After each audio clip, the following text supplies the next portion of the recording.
आज का हमारा सवाल क्या होगा, discuss the application of computer.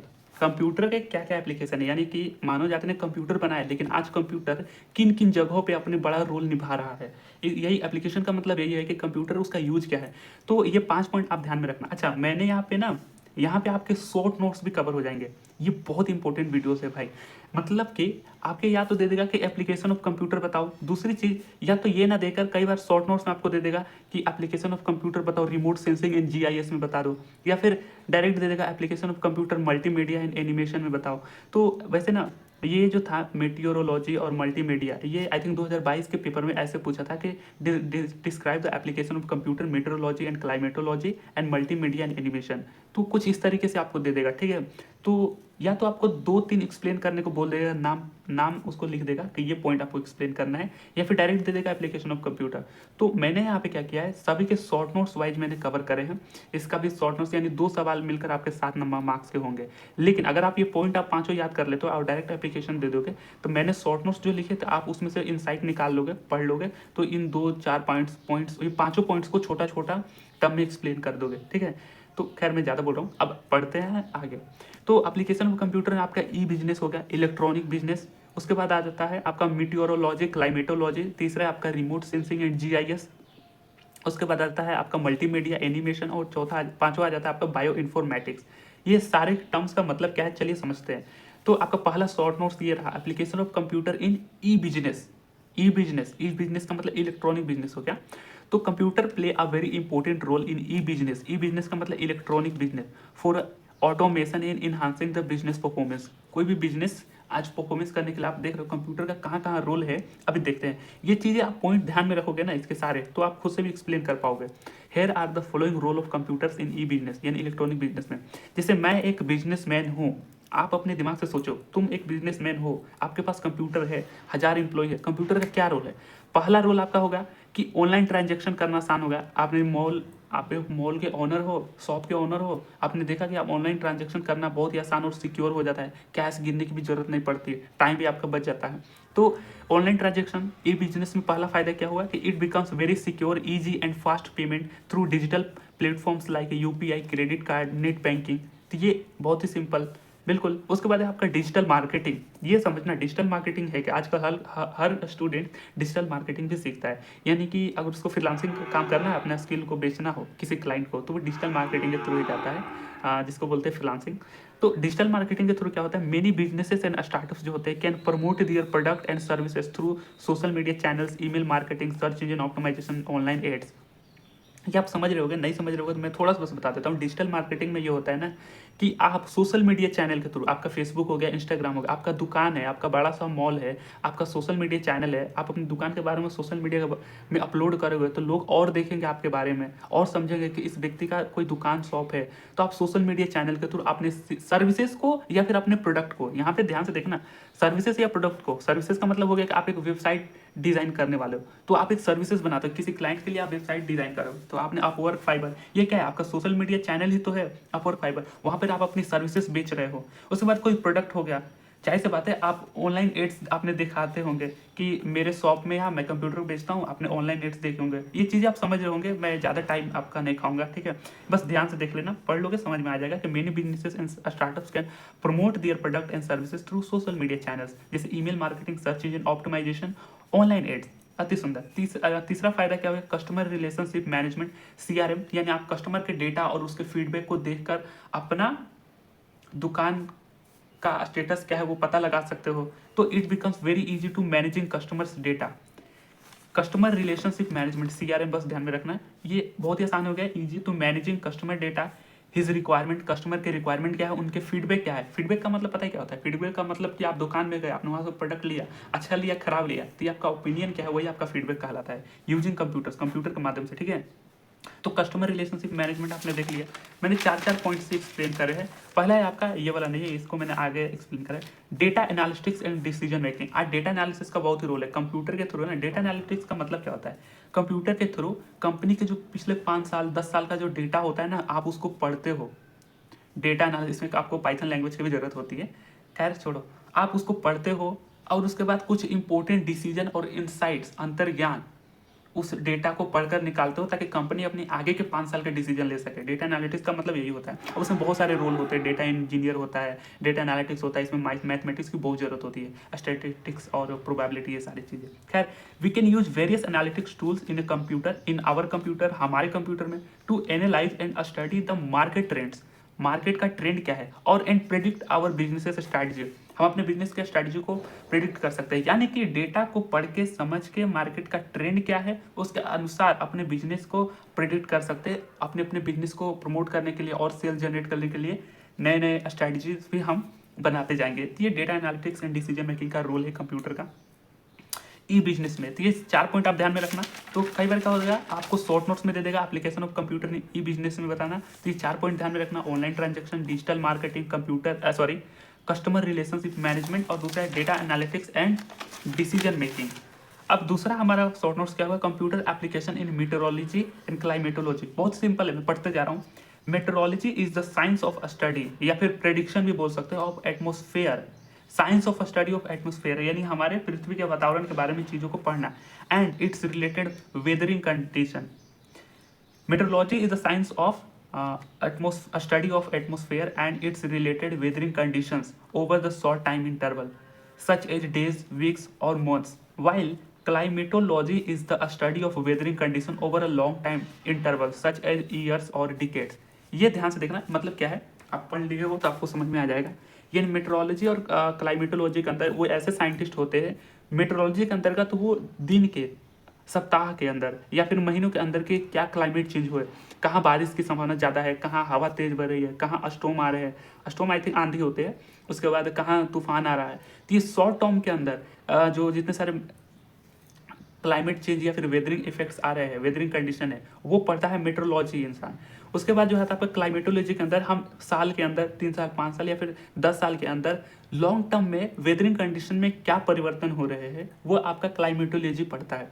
अब देखो, in this both meteorology and climatology computer play a big role. Here are the following applications. पहला है डेटा का कलेक्शन एंड स्टोरेज। जाहिर सी बात है, कंप्यूटर के थ्रू एटमॉस्फेरिक डेटा को ही तो हम कलेक्ट करेंगे। तो in this process very powerful computers use to collect and store weathering data for analysis. Weathering data, यही तो बात है कि वेदर के जितने भी सारे डेटा है वो कंप्यूटर का यूज किया जाता है। पावरफुल कंप्यूटर्स से हम डेटा को स्टोर करते हैं, गैदर करते हैं, कलेक्ट करते हैं। बिल्कुल। उसके बाद satellite images prediction. Satellite images prediction पहला क्या है, मतलब कि satellite use to capture atmospheric condition. Satellite जो आज के बाहर घूम रहे होते हैं तो वो किसी पृथ्वी का स्पेसिफिक रीजन का कैप्चर करते हैं, लेकिन वहाँ पे कंप्यूटर का क्या यूज होता है, atmospheric condition, and computer analyse this satellite images to create 3D model images to track. Track का मतलब मॉनिटर, मॉनिटर का मतलब कि चलाना, स्टॉर्म्स मतलब कि ट्रैक कर पाना, स्टॉर्म्स के बारे में, साइक्लोन के बारे में, टेम्परेचर चेंजेस के बारे में। तो ये बहुत आजकल आपने फ़ोन में भी देखे होंगे, रंग बिरंगे लाल कलर के टेम्परेचर दिखते हैं आपके एप्लीकेशन पे तो सैटेलाइट के थ्रू हम कैप्चर इमेज करते हैं एटमॉस्फेरिक कंडीशंस की। अब कंप्यूटर से एनालाइज करते हैं सैटेलाइट इमेजेस के फोटोज़ को, उसको 3D मॉडल में देखते हैं और ट्रैक करते हैं कि कहाँ स्टॉर्म का साइन बन रहा है, कहाँ पे साइक्लोन बन रहे हैं और कहाँ पे टेम्परेचर का चेंजेस हो रहा है। तो आप ये चीज़ें समझ रहे होंगे। बिल्कुल। उसके बाद जाता है वेदरिंग फोरकास्टिंग। वेदर फोरकास्टिंग मतलब कि using advance mathematical calculations computer, यानी कि मैथमेटिकल मतलब कि एडवांस कंप्यूटर यूज करते हैं और कैलकुलेशन के through predict short term and long term weathering condition. तो ये वेदर फोरकास्टिंग में भी कंप्यूटर का बड़ा योगदान है कि हम एडवांस कैलकुलेशंस के थ्रू जो है शॉर्ट टर्म या फिर लॉन्ग टर्म क्या प्रेडिक्शन रहा मौसम की, तो ये आपको करता है। मौसम विभाग से सूचना मिली है कि ये 2 दिनों में इतनी बारिश होने वाली है, या फिर ये मौसम विभाग से सूचना मिली है कि 10 साल के बाद इस जगह का एरिया पूरा तरीके से सुखाड़ में आ जाएगा। तो ये हो गया। चौथा है आपका डिजास्टर मैनेजमेंट। अति सुंदर। मेट्रोलॉजी और क्लाइमेटोलॉजी के अंदर आपका डिजास्टर मैनेजमेंट भी जो आ जाता है। तो computer predicts early warning for any natural disaster such as cyclones, flood and tsunami. तो ये चीज़ें आपने देखा। हाँ, भूकंप भी आपका साइन दे देता है, मतलब कि भूकंप का वो ऐसे कंप्यूटर अभी इतना डेवलपमेंट नहीं हुआ कि जो अर्थक्वेक आ रहे हैं ना उसका प्रेडिक्शन पहले से ही दे दे, लेकिन आता है ना तो वो बता सकता है कि इसमें अब कितना खतरा है उस एरिया में, चाहे कितना कम खतरा है। तो वो सारे आपने देखे होंगे भूकंप मापी यंत्र जितने सारे होंगे। तो डिजास्टर मैनेजमेंट में computer predicts early warnings for any natural disaster जैसे कि साइक्लोन, फ्लड, बाढ़ आने वाला है, सुनामी। लेकिन वहाँ पे ना उसको सिम्पटम्स मिलता है, तब वो प्रेडिक्ट कर पाता है डिजास्टर मैनेजमेंट का। धीरे धीरे चीज़ें डेवलपमेंट हो गई, एकदम मूवी की जैसा नहीं है। उसके बाद हमने देख लिया कि मेट्रोलॉजी और क्लाइमेटोलॉजी में क्या अंतर है। आपने पढ़ के नोट्स को कुछ इंसाइट्स निकाले होंगे ना, कुछ शॉर्ट पॉइंट्स आप निकाले होंगे ना, तो सवाल में अगर एप्लीकेशन देता है तो आप उस 5 पॉइंट को ध्यान में रख लेना जो शुरू पेज के मैंने में लिखे थे। इसके बाद है computer application in multimedia and animation. Multimedia और एनिमेशन क्या है? Multimedia is a combination of different types of media. जाहिर सी बात है, मीडिया का मतलब कॉम्बिनेशन ऑफ, मल्टीमीडिया का मतलब combination of different types of media such as, जैसे कि image, text, music, video, art, graphic and animation. यानी कि कंप्यूटर के अंदर आप जो भी चीज़ें देख रहे हो, इमेज के रूप में, टेक्स्ट के रूप में, म्यूजिक सुन रहे हो, वीडियोस देख रहे हो, आर्ट उसके अंदर देख रहे हो, क्या ग्राफिक्स, कलर क्या है, और जो एनिमेशंस हो रहे हैं, सिमुलेशंस हो रहे हैं, वो सारी चीज़ें जो आप देख रहे हो, वो सारी चीज़ें मल्टीमीडिया है। Delivered to us by a computer, जो कंप्यूटर हमें प्रदान करता है मल्टीमीडिया को, और बाय अदर इलेक्ट्रॉनिक डिवाइसेस। बहुत सारे इलेक्ट्रॉनिक डिवाइसेस जो है प्रदान करता है, जैसे कि यहाँ पे एग्जाम्पल देखना, वेबसाइट हो गया, e learning platform, social media channel, music और many more.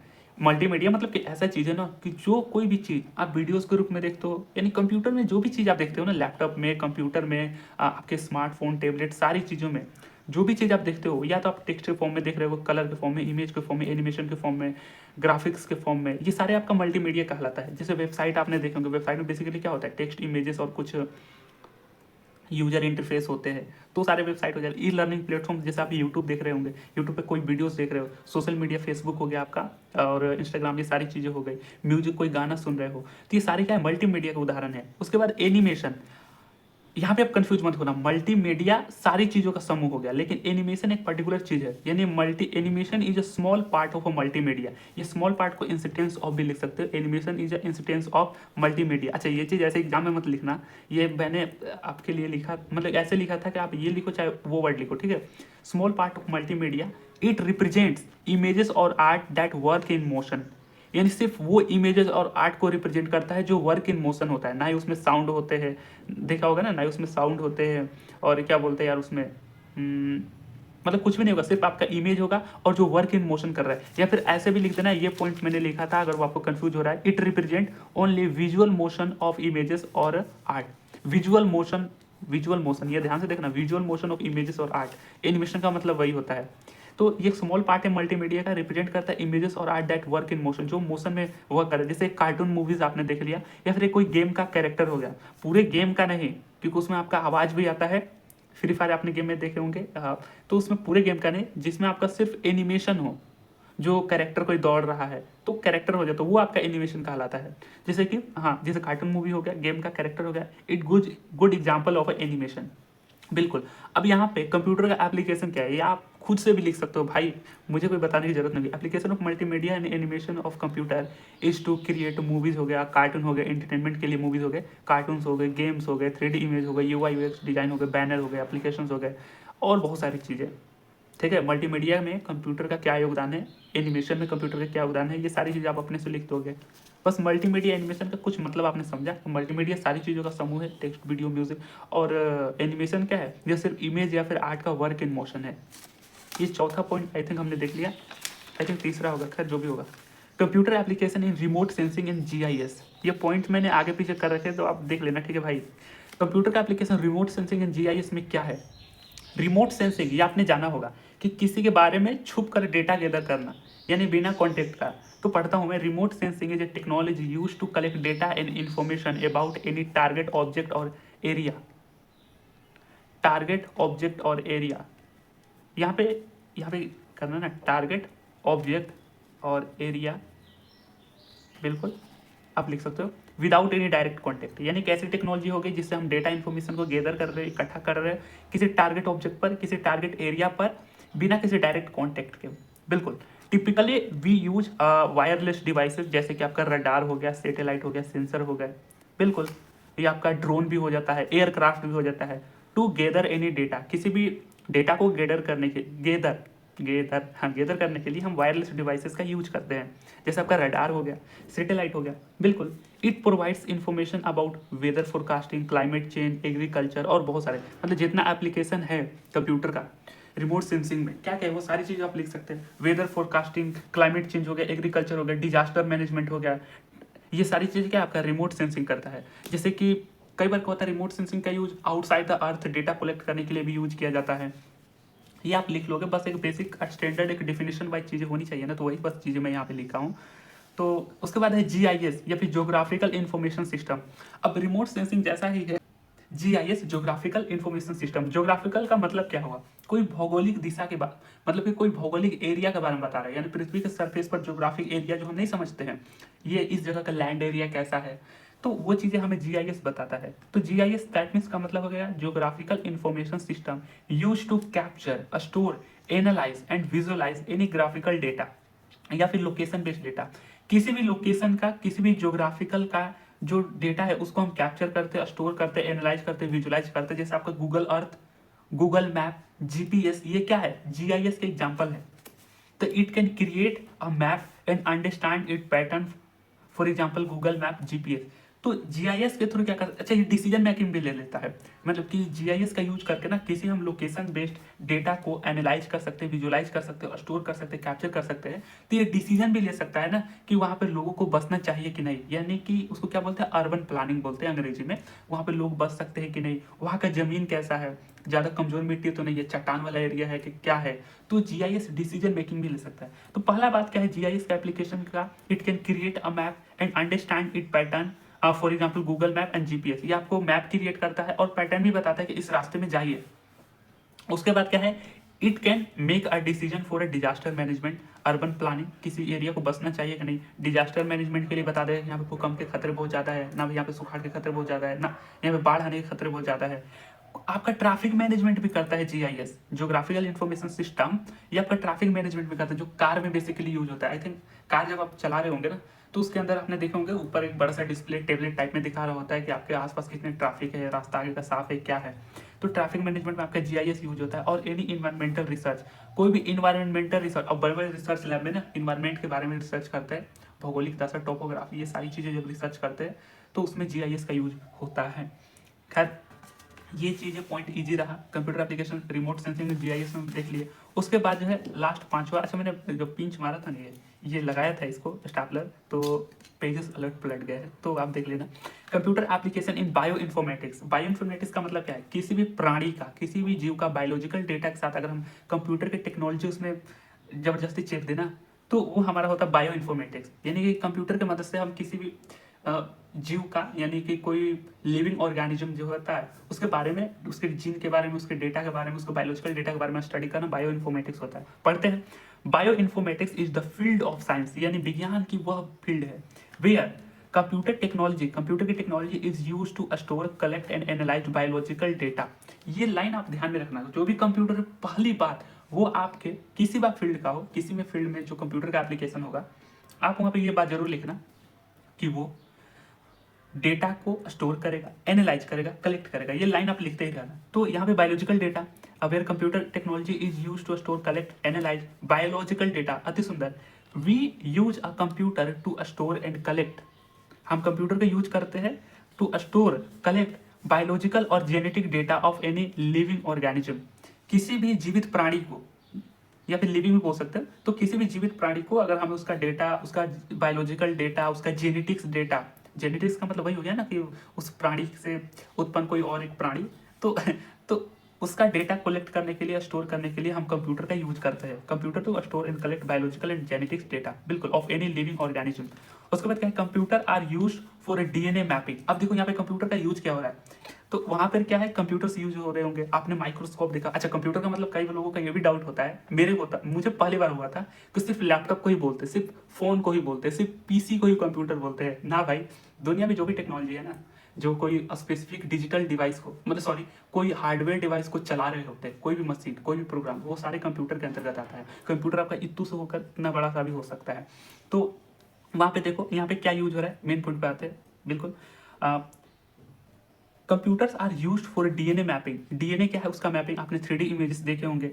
Drug discovery, computer का यूज आप लोग ड्रग डिस्कवरी में भी यूज होता है। 3D modelling, disease prediction, pattern recognition, क्या क्या पैटर्न्स बन रहे हैं जिन का, तो वो सारी चीज़ों में, एंड ट्रीटमेंट, तो कंप्यूटर यूज होता है। ये पॉइंट पता है, थोड़े से बहुत ही अजीबोगरीब है, लेकिन आप रट लेना। DNA mapping, drug discovery, 3D modelling, disease prediction, pattern recognition and treatment. तो ये सारे हो गए। This technology continues to advance over the time, और ये इतना भी एडवांस नहीं हुआ है आज के टाइम पे, लेकिन धीरे धीरे होता जा रहा है।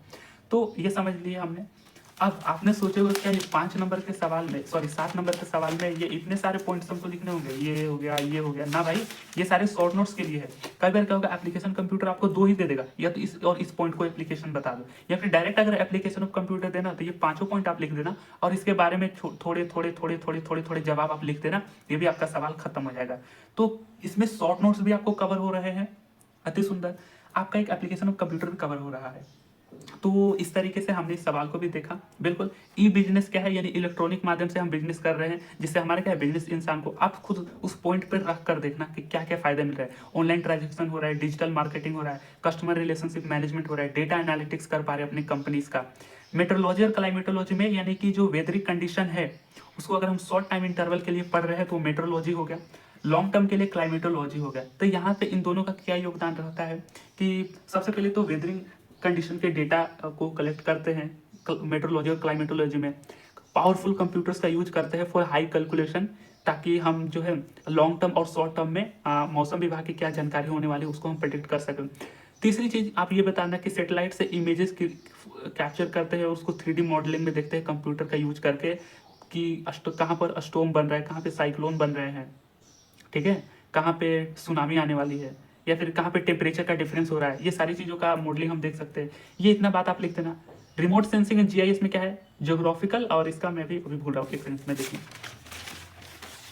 Geographical information system. बिल्कुल, अरे कई बार चीज़ें दिमाग से निकल जाती है। Geographical information system, remote sensing में ये हो रहा है कि हम किसी एरिया ऑब्जेक्ट के बारे में डेटा कलेक्ट कर रहे हैं बिना किसी डायरेक्ट कॉन्टेक्ट के, और यहाँ पे कुछ इक्विपमेंट आप याद रख लेना, सेंसर हो गया, रडार हो गया, और एयरक्राफ्ट हो गया।